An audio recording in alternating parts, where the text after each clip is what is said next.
So if live text is not working or missing from your iPhone, here is the fix. So first fix is just go to settings and scroll down and find camera app.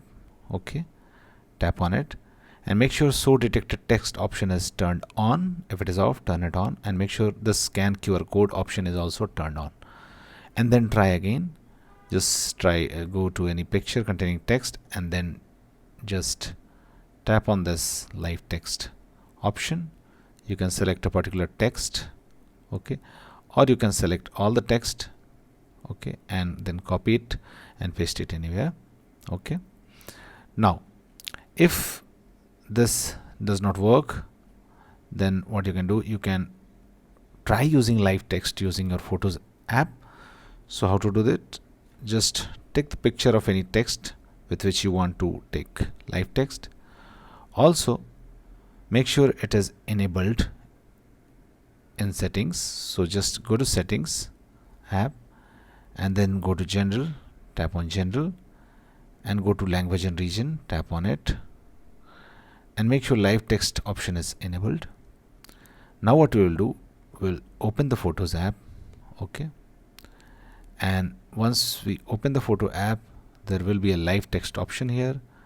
So tap on it and you can use the live text option.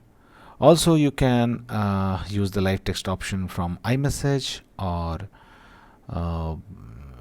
WhatsApp message keyboard.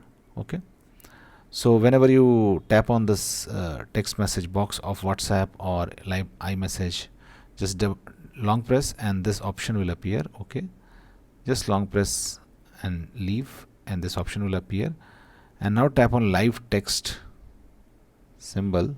Okay, and now you can just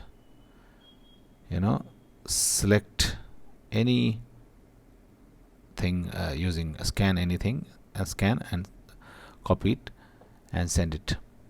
So this is how you can use live text using the keyboard. So if this also does not work, what you can do, you can restart your iPhone, force close all the apps, restart your iPhone and then try again, and your problem will be fixed. That's it guys. Please do like the video to support us, and thanks for watching the Geek Page.